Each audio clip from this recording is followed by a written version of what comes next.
மூளைக்கு மூளைக்கு நம்ம ஈஸியா ஒரு பழம் கிடைக்குதுன்னா அது தர்பூசணிக்காய், வாட்டர்மெலன் நம்ம எல்லாருக்கும் ரொம்ப ரொம்ப ஃபேவரட்டான ஒரு பழம். ரீசெண்டா நியூஸ்ல வந்து பாத்தீங்கன்னா, இந்த தர்பூசணிக்காய் சாப்பிடக்கூடாது, சாப்பிட்டா இறந்து போயிடும்னு சொல்லிட்டு எக்கச்சக்கமான விஷயங்கள் வந்து நம்ம பார்த்திருப்போம். தர்பூசணிக்காய் சாப்பிட்டா உண்மையா நம்ம இறந்து போவோமா? இல்ல என்ன விஷயங்கள் சொல்லிட்டு இந்த வீடியோல நம்ம குயிக்கா ஷார்ட்டா பார்க்கலாம் நண்பர்களே. நான் தான் டாக்டர் அஞ்சன் பேசுறேன்.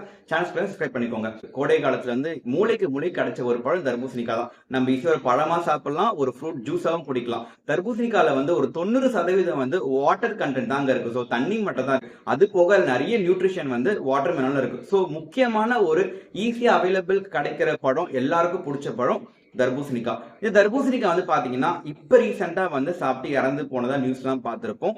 பட் இந்த தர்பூசணிக்கால வந்து அப்படி எதுவும் சாப்பிட்டு இறந்து போற மாதிரிலாம் எதுவுமே கிடையாது நண்பர்களே.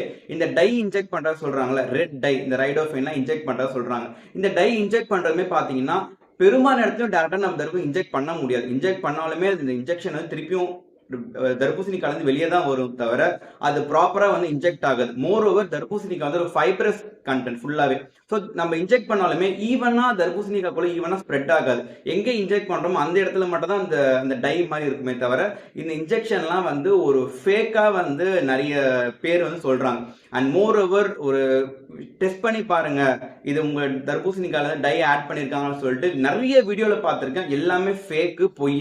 இந்த சாஃப்ட் காட்டன் பால் எடுத்துட்டு டிஷ்யூ பேப்பர் எடுத்துட்டு தர்பூசணிக்காய் தடவி பாருங்க. தடவி பார்த்துட்டு அந்த டிஷ்யூ பேப்பர் வந்து பிங்க் கலரை மாறிச்சுன்னா அது டை இன்ஜெக்ட் பண்றதா சொல்லி நிறைய வீடியோ நான் பார்க்கறேன். அது எதுவுமே நம்பாதீங்க.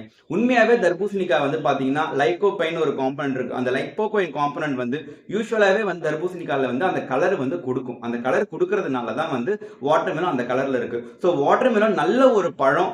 அண்ட் ஃபார்மர்ஸ் எல்லாமே கஷ்டப்பட்டு இந்த தர்பூசணிக்காய் விற்கிறாங்க.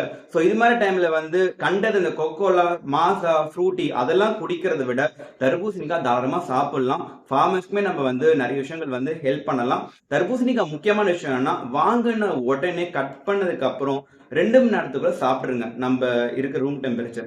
அப்படியே நீங்க கொஞ்சம் எக்ஸ்டெண்ட் பண்ணி சாப்பிட்ற மாதிரி இருந்தா ஃப்ரிட்ஜில் வச்சுட்டு 24 மணி நேரத்துக்குள்ள 24 ஹவர்ஸ்க்குள்ள சாப்பிடுங்க. ரொம்ப நாளைக்கு வைக்க வேணாம். வச்சுட்டாதான் அது வந்து ஒரு பாக்டீரியல் கண்டாமினேஷன் வந்து அது தேவையில்லாம ஃபுட் பாய்சனிங்லாம் காஸ் பண்ணும். ஸோ வாங்கின உடனே சாப்பிடுங்க. ரோட் சைடில் கட் பண்ணிலாம் வச்சிருப்பாங்க. கட் பண்ணி வச்சும் சாப்பிட வேணாம். ஏகப்பட்ட டஸ்ட் பார்ட்டிகல் இன்ஃபெக்ஷன் வந்து வரது வாய்ப்புகள் இருக்கு. ஸோ தர்பூசணிக்காய் உங்க குழந்தைங்க கொடுங்க. இந்த கோடை காலத்துல தாராளமா சாப்பிடுங்க.